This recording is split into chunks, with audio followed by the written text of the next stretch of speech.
Bonsoir à tous et bienvenue dans votre journal et merci à vous de commencer la semaine avec nous. Et ce soir, la rédaction accueille Bertrand Laviec, délégué départemental Météo France. Bonsoir. Bonsoir.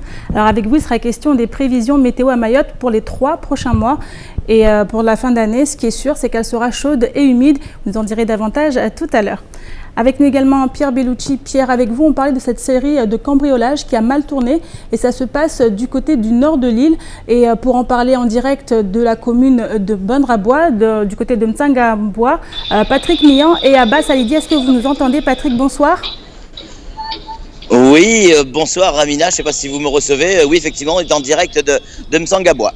Alors, vous avez eu l'occasion de parler avec certains habitants de ce qui se passe. La situation, quelle est-elle actuellement? Vous nous direz plus tout à l'heure. Mais d'abord, voici les titres de ce lundi 26 octobre.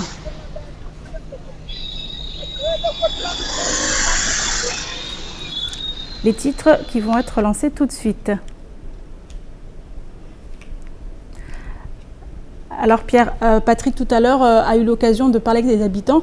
Vous avez eu l'occasion de traiter le sujet. Qu'en est-il avant de commencer un petit peu à parler de ce phénomène? Écoutez, on va voir dans quelques minutes ce qui se passe sur place. Mais en tout cas, c'est très tendu. Il y a eu plusieurs cambriolages ce week-end. Depuis jeudi, en fait, ça s'est enchaîné. Et c'est un peu compliqué, une situation conflictuelle, conflit communautaire. On va en savoir un peu plus dans quelques minutes. Alors maintenant, on va voir les titres de ce lundi 26 octobre. Ce week-end, plusieurs cambriolages qui ont eu lieu dans le village de Mtsangabois sont à l'origine de la colère des habitants. Trop, c'est trop et la population se dit prête à expulser les étrangers soupçonnés d'être à l'origine des vols organisés. Plus d'explications avec nos envoyés spéciaux en direct de Mtsangabois. La semaine dernière, un jeune Comorien de 22 ans a été poignardé par 2 individus dans la commune de Mtsangamouji. Transporté au CHM, il est décédé des suites de ses blessures pour une malheureuse histoire de scooter. Un drame de plus qui révèle une escalade de violence sans limite. Ce lundi 26 octobre était synonyme de rentrée scolaire pour les écoliers du département. À la veille de cette reprise, de nombreuses familles ont profité de ce dernier week-end pour se rendre à la plage en famille. Reportage à la fin de cette édition. Et durant ce week-end, les cambriolages se sont multipliés à Mtsangabois dans la commune de Bandrabois. Plusieurs maisons ont été visitées par des malfrats qui ont fait main basse sur du matériel électroménager, des téléviseurs, des ordinateurs ou encore des téléphones portables. 3 voleurs ont été arrêtés par la population avant d'être, selon les témoins, lynchés en place publique. Furieux, les habitants souhaitent aujourd'hui prendre les choses en main. Un sujet signé Abbas Alidi, Pierre Bellucci et Fred Souleymana. Samedi après-midi, alors qu'un couple du village de Mtsangabois fêtait son mariage civil, des cambrioleurs en profitaient pour dépouiller plusieurs maisons du village. La maman du marié, atterrée par cette fête gâchée, explique la tournure des événements.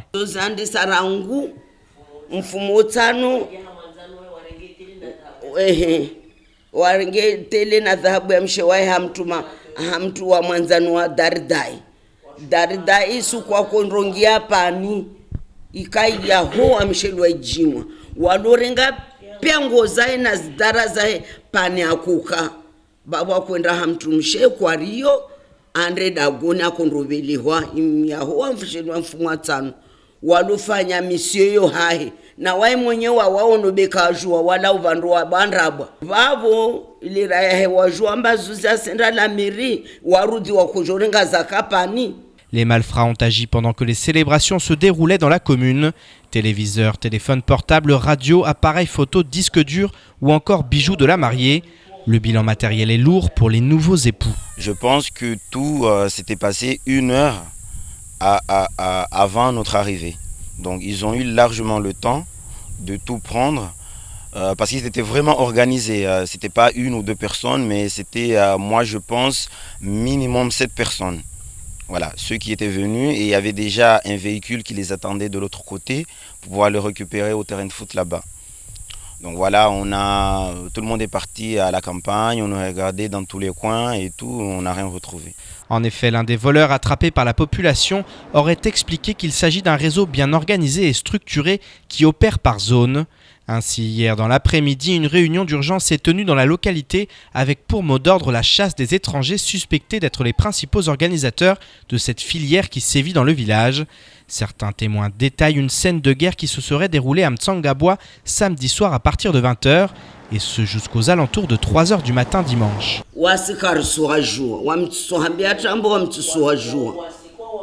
Bewa wasikwa warungwamba wanamtudagoni vanu bekawamvumbua na gendarmerie isufanyamba tongozizo za mojiri wami mfano za njiria na mudai haki yangu gendarmerie isunibalidza mana walo vale was telefoni gendarmerie amba vanu wasira mtsangamba tsarubulwe gendarmerie asula wao ajar awarenge anda watsitsi.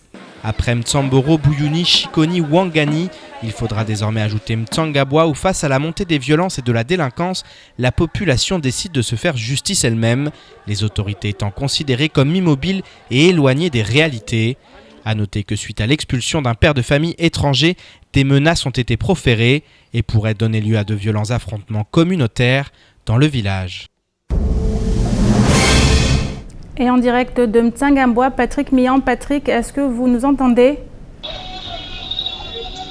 Patrick? Oui, je vous entends très bien, Mina.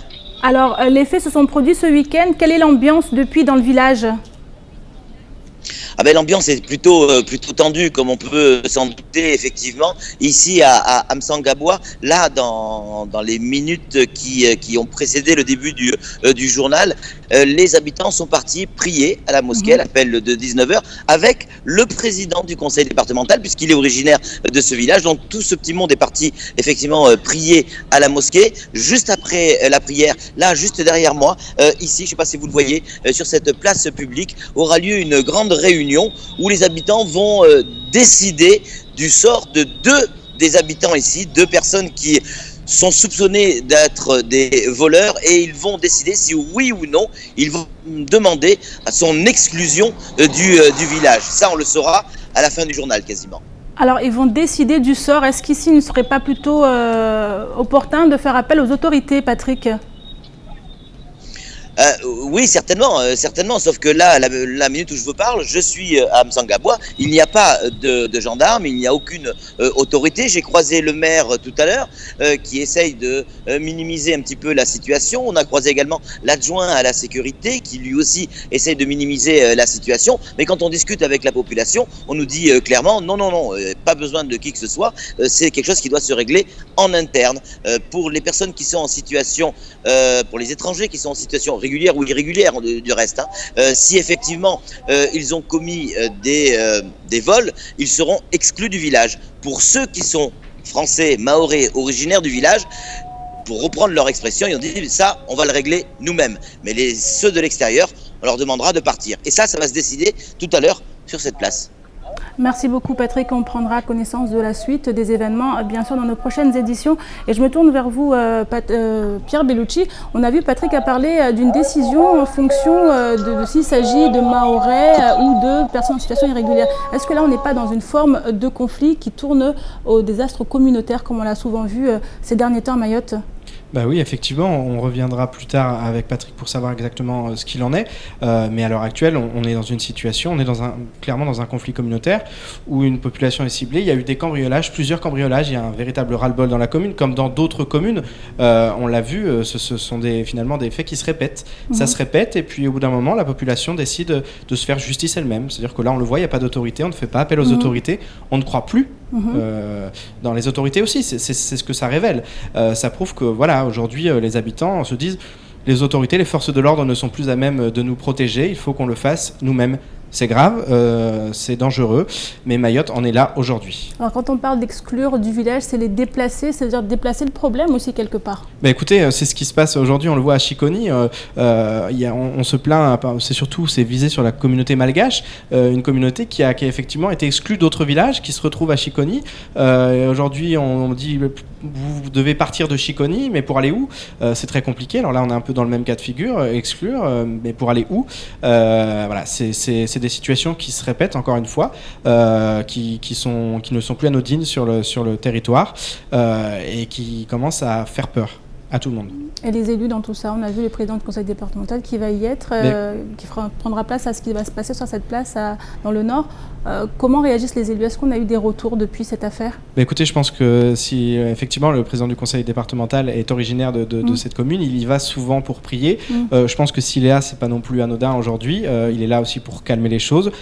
Les élus sont aussi là pour ça, et je pense qu'ils font un véritable travail pour essayer de calmer, de calmer un peu cette ambiance explosive dans de nombreux villages où il y a vraiment une espèce de frontière qui s'est créée entre les communautés, entre Mahorais, entre Anjouanais, entre Comoriens, entre Malgaches, et c'est dangereux. Il faut que les élus effectivement jouent leur rôle de médiateur, parce que sinon ça peut virer très vite au conflit et à de graves conflits. Merci beaucoup Pierre pour ces précisions. Et les violences à Mayotte ont fait une nouvelle victime qui aurait payé de sa vie le refus de prêter son scooter. Les faits se sont déroulés à Mtsangamouji la nuit du 20 octobre dans un banga où vivait Antouman Issouf, un jeune Comorien de 22 ans. Au beau milieu de la nuit, 2 individus sont en effet entrés dans son banga et l'ont sauvagement agressé à coups de couteau. Transporté au CHM, le jeune homme est décédé quelques heures plus tard des suites de ses blessures. Reportage à Bassalidi, Pierre Bellucci et Leslie Vimné. Le drame a eu lieu mardi dans la commune de Mtsangamouji. Antouman, qui demeurait chez sa tante, accueillait à dormir un membre de la famille âgé de 13 ans. Le petit, en se réveillant, a découvert 2 personnes dont l'une tenait un couteau ensanglanté à la main. Les 2 agresseurs ont alors pris la fuite, tandis que le jeune adolescent s'est précipité chez sa tante pour la prévenir.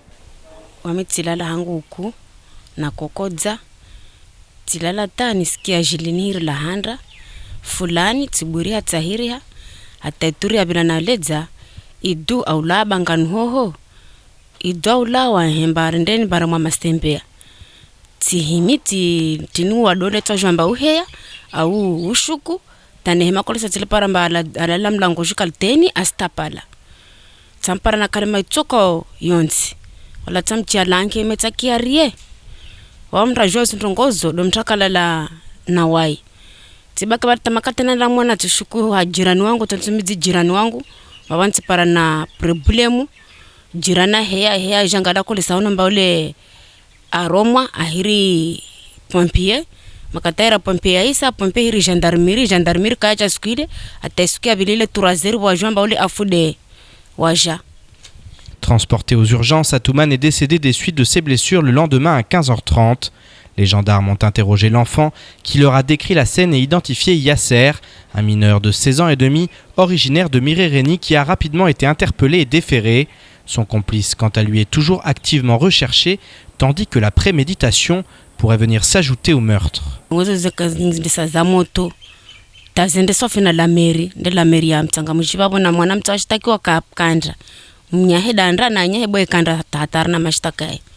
Zikazibihara moto takaja hangu babo abingina shuma kojetia na nyumba mura na pesa fasite nyumba mura asumula mwana mtsau. La famille, faute de pouvoir s'acquitter des frais de transport, se plaint de ne pouvoir récupérer le corps. Un nouveau drame qui attriste la commune, avec en premier lieu le maire Ibrahima Saïd Morifa. Effectivement, ça se produit en Mtsangamouji. Ce sont des gens qui vivaient dans notre localité. Malheureusement, ce sont des personnes venues des autres îles, mais le drame s'est produit dans la localité de Mtsangamouji. Donc, je comprends cette inquiétude ou cette pensée par rapport à cette population, mais malheureusement, le mal est déjà fait. Nous sommes tous endeuillés, en tout cas par ce drame. Mort pour une histoire de scooter, le drame a de quoi interpeller et prouve une nouvelle fois que la violence n'admet plus aucune limite sur le département et les marches pacifiques qui se multiplient ne semblent pas changer la donne. Et il y a quelques mois, rappelez-vous, à l'approche de la fin du Ramadan, la SCAM se plaignait d'une surproduction d'œufs, et ce alors même que des prévisions avaient été faites en amont. Aujourd'hui, la société civile avicole de Mayotte a été contrainte de détruire près de 50 000 œufs, avec les conséquences que cela implique. Autant de pertes qui, pour le moment, semblent inexplicables. Un sujet signé à Bassalidi, Pierre Bellucci et Leslie Vimné. À Mayotte, entre 35 000 et 40 000 œufs sont produits chaque jour. 60% le sont à la SCAM qui est affiliée à la Comavi. En tout, ce sont près d'1,2 million par mois qui sont produits localement. Mais aujourd'hui, les ventes sont fortement en baisse, obligeant les producteurs et notamment la SCAM à détruire une partie du stock. Les gens ne sait pas, il y a une mévente des œufs, donc on se demande pourquoi. On nous demande de produire des périodes de Ramadan, on sait très bien qu'il y a une grosse demande d'œufs. Et là, en ce moment, je ne sais pas, c'est très très calme. Difficile d'expliquer cette baisse des ventes. Alors que durant le Ramadan, les producteurs se plaignaient des importations, cette fois, les raisons de la destruction ne sont pas liées à l'extérieur. Pour les producteurs et notamment Jacques Velli, le directeur de la SCAM, cette baisse des ventes serait due à une crise économique qui frappe l'ensemble du département. Entre les mariages, les vacances, la rentrée et les impôts, le portefeuille des ménages semble affecté. C'est une très grosse perte pour la société, oui. Parce que vu qu'on achète des œufs, après on doit les revendre, donc tout ça c'est une grosse perte. Là je viens de jeter 50 000 œufs. Les pertes pourraient avoisiner les 100 000 € tandis qu'une partie des œufs vont être donnés à Solidarité Mayotte. Jacques Velli a d'ores et déjà demandé une réunion avec la préfecture pour alerter sur le contexte actuel, d'autant que de nouveaux producteurs seraient sur le point d'investir dans un marché qui semble bien mal en point. Vendredi dernier s'est tenue l'inauguration des nouveaux locaux du Secours catholique Caritas France qui agit depuis 2012 à Mayotte et cette journée de fête aura été l'occasion également de revenir sur l'évolution de l'organisme en présence de leurs partenaires. Véronique Fayet, présidente du Secours catholique Caritas France, a spécialement fait le déplacement depuis l'Hexagone pour assister à l'ouverture officielle de ces nouveaux locaux. Reportage Shakila Essouf et Leslie Vimné. Rythmé par les chants traditionnels, l'accueil des invités de l'inauguration du Caritas Mayotte s'est bien entamé. L'association forme au centre de formation Nyamba 120 jeunes à la lecture, l'écriture. Près de 479 demandes sont faites chaque année. Bénévoles, jeunes du centre ont présenté un spectacle pour les invités heureux de cette évolution. L'inauguration s'est bien passée, on a fait des entraînements et le spectacle qu'on a présenté, ça s'est bien passé. Les personnes qu'on a pu inviter, ils sont venus. Et voilà, tout s'est bien passé, les jeunes y ont participé à tout, donc on est content, enfin je suis contente. Je parlais de 125 jeunes qu'on accueille, donc avant on prenait tout le monde, sauf que nous pour mieux les accompagner on a décidé de prendre un nombre précis que les 125, c'est aussi de les aider avec la famille bien sûr. Et puis après il y a pas que les 125 qui ont fait la demande, mais malheureusement, comme on a moins de place, on peut prendre que les 125. Par exemple, cette année, on a eu 479 jeunes qui demandent qu'on les prenne au centre, mais malheureusement, comme les places sont limitées. Et lorsque l'on entend cette musique traditionnelle qui parle de poésie, on ne peut s'empêcher de vous faire partager un moment.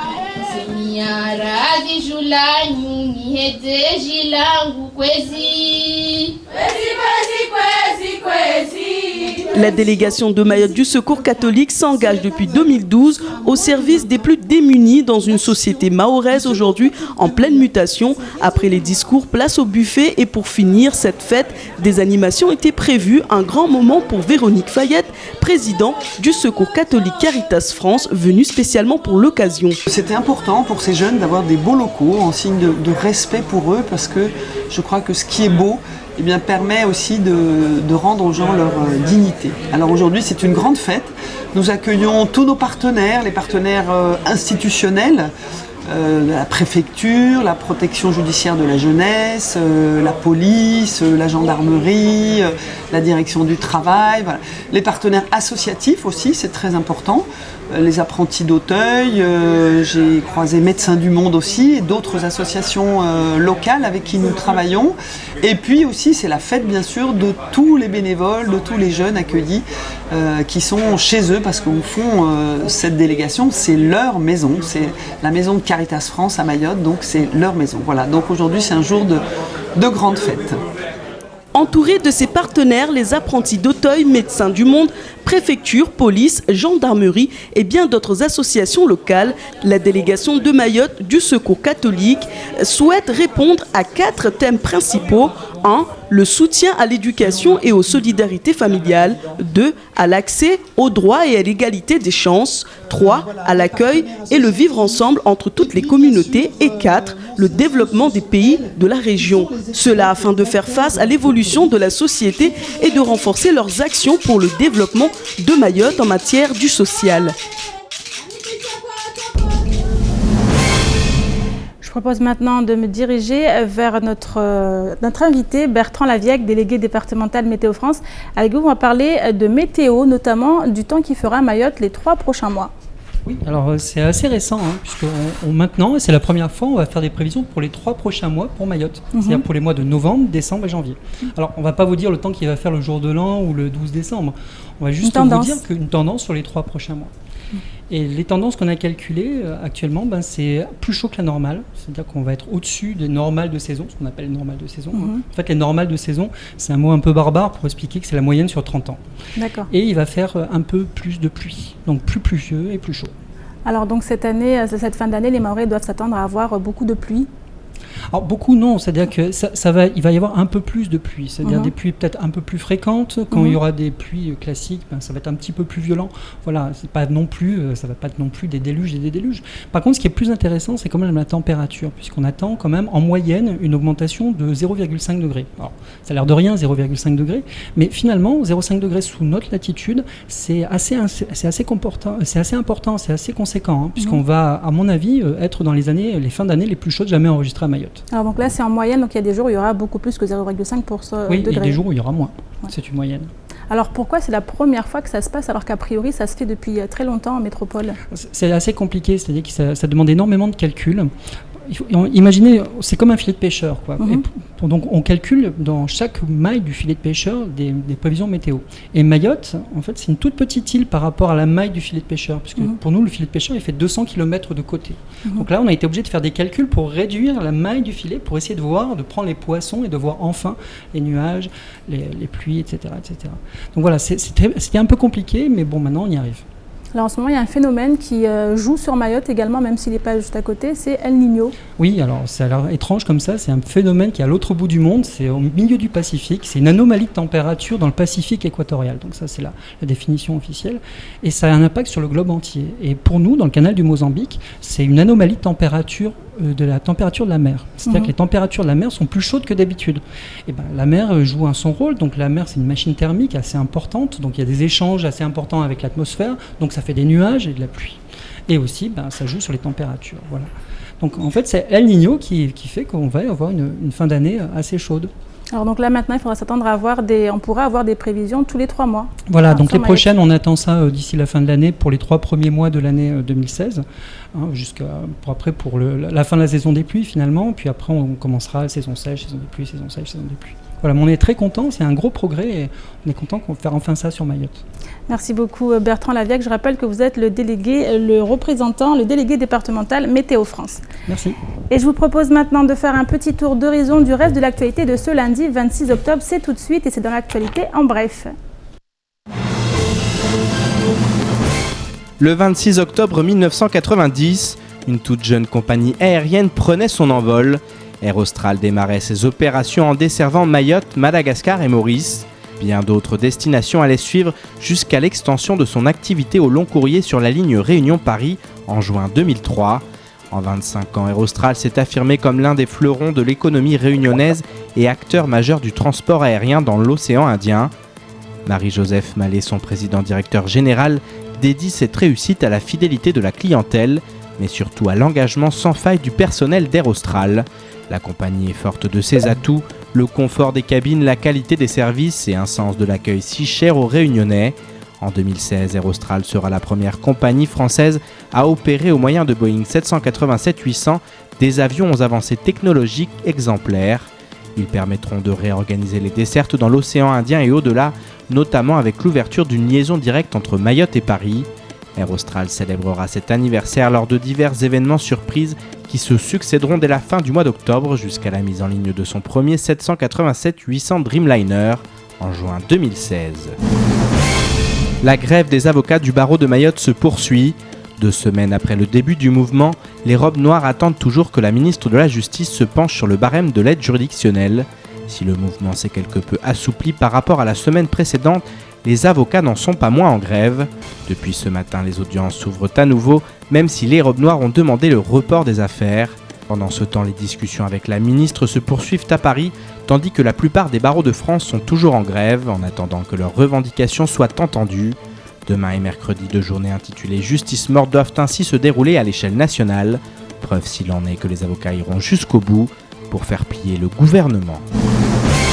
Dans l'affaire des fausses procurations révélées dans l'édition de France Mayotte du 9 octobre dernier et relative à l'élection municipale partielle de M'Tsangamouji, les forces de l'ordre se sont présentées simultanément ce matin à 9h30 au domicile de Moula Issouf Madi, premier secrétaire fédéral du Parti Socialiste, et d'Atouman Edar, deuxième adjoint au maire en charge des élections. Le premier secrétaire fédéral du Parti Socialiste a ainsi été placé en garde à vue à Pamandzi pour être interrogé. La brigade de recherche a procédé à des perquisitions, tandis qu'à l'issue de cette garde à vue, les deux hommes seront présentés à un juge d'instruction. Si la présomption d'innocence reste de mise, ce type d'affaire jette une nouvelle fois le discrédit sur une classe politique qui donne le sentiment d'être toujours plus en décalage avec la population. Et enfin, comme de coutume à chaque dernier week-end avant la rentrée scolaire, de nombreuses familles se sont retrouvées sur les plages de l'île. Loin du trafic, elles ont préféré le sable chaud et l'océan à la télévision. Nous nous sommes rendus sur place pour rencontrer ces familles en quête de moments privilégiés et de détente avant la reprise des cours. Reportage Shakila Issouf et Fred Souleymana. Courir derrière un ballon, pieds nus sur le sable chaud et profiter des dernières lueurs des rayons du soleil. Hier, petits et grands se sont donné rendez-vous sur cette plage. En effet, cette famille n'a pas résisté à l'appel de la mer et savoure à chaque instant avant la reprise de l'école.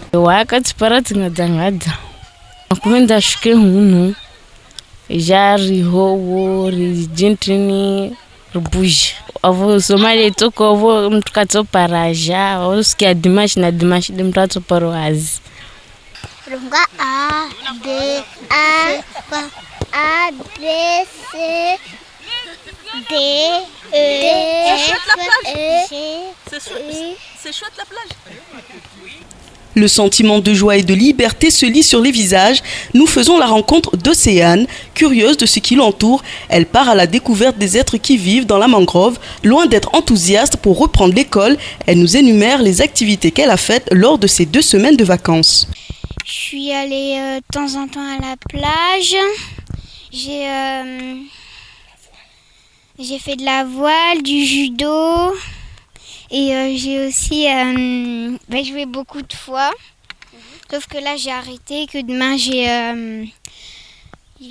école. C'était quand je faisais la voile. Pourquoi ? Parce que la voile en fait c'est cool, on peut aller sur plein d'îles. Ouais, je suis pressée mais j'avais pas envie d'aller à l'école. Contrairement à la petite Océane, Kazadi est passionnée de mathématiques et a hâte de retrouver ses camarades de classe. Non, pas trop. Non, je suis pas trop stressée. T'es pressée d'aller à l'école ? Oui. Pourquoi ? Parce que les vacances, ça m'ennuie un peu. Pourquoi ? Là-bas, t'as tes amis, c'est ça ? Oui. Mais aussi, j'ai envie de travailler, en fait. T'as envie de retourner à l'école, quoi ? Oui. Pour revoir tes amis, tout ça ? Oui. D'accord. Qu'est-ce que tu aimes, toi, comme matière ? Moi ? J'aime surtout les mathématiques, les problèmes, les trucs comme ça.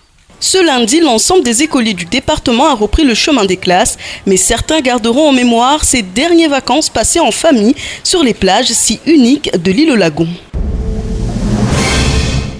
Et petit point sur la situation avant de nous quitter du côté de M'Tsangamboua avec Patrick Mian. Patrick, tout à l'heure vous nous parlez de la prière, alors qu'en est-il maintenant ? Patrick, que nous retrouvons du côté de M'Tsangamboua. Patrick, le son, on vous entend pas. Patrick. Toujours du côté de M'Tsangamboua, voilà. On vous entend mieux, Patrick. Vous m'entendez ? Oui. Ah, parfait. Donc, effectivement, la prière, elle est sur le point de se terminer. Tout le monde va se rassembler juste derrière moi, ici, sur la place publique. Alors, je suis avec Sundi. Alors, Sundi, c'est un habitant de M'Tsangamboua, plus connu ici sous le nom de Roméo. Sundi, qu'est-ce qui va se décider sur cette place publique tout à l'heure ? Déjà, on a quelques éléments pour le voleur. Donc, déjà, on va faire comme les autres villages. Tout ça, c'est que les chasser. Et après, le reste, on verra avec la population ce qu'ils vont décider pour les voleurs à venir. Alors, vous allez les chasser, c'est-à-dire les chasser du village définitivement. Qu'est-ce que vous leur demandez ? Qu'est-ce que vous leur reprochez aujourd'hui ? Déjà, on a déjà des têtes qu'on connaît déjà qu'ils ont déjà commencé à voler. Donc, on les a bien identifiés. mais d'abord pourquoi rester dans le village, donc il vaut mieux les villages comme dans les autres villages qu'ils ont fait dans les autres villages. On va faire pareil. Alors, ce week-end, il y a quand même eu quelques gestes difficiles envers certaines personnes qui ont été frappées violemment. Vous n'écartez aucune hypothèse? Frapper, non, je crois pas qu'elles étaient tellement frappées, mais bon, on a quand même réussi à avoir 2-3 voleurs du week-end. Après, vous savez, à Mayotte, la loi, comment ils sont faits, donc toute la population s'est révolte et derrière l'État, ils nous disent de pas nous révolter, donc c'est un peu dommage. Hein. Alors c'est vrai qu'ici à Mtsangabwa, on ne veut pas dire que effectivement les gens qui ont été attrapés ont été frappés, mais je peux vous confirmer effectivement qu'ils ont bel et bien été frappés par une bonne partie de la population. Merci beaucoup Patrick pour ces précisions et c'est la fin de cette édition. Merci à vous de l'avoir suivi, une édition que vous retrouvez en rediffusion sur notre site l'infocoésie.fr et sur OM5. Dans quelques instants, vous serez en compagnie d'Ornella Périne pour la météo. Suivra juste après la vidéo de était ce matin au micro de Patrick Mikian que vous retrouverez demain dans la matinale. À 7h, il accueillera Nicolas Trémollet, vice-président du syndicat national des cadres des douanes, en visite pour la première fois à Mayotte. Avec lui sera question des conditions de travail des douaniers locaux. À 7h30, Mansour Kamardine prendra le relais, notamment sur la problématique du foncier qui fait rage sur le département. Et enfin, à 8h, la parole sera donnée à City pour parler de théâtre. Et n'oubliez pas, à 20h, votre rendez-vous sportif Casport. Excellente soirée à vous sur KTV.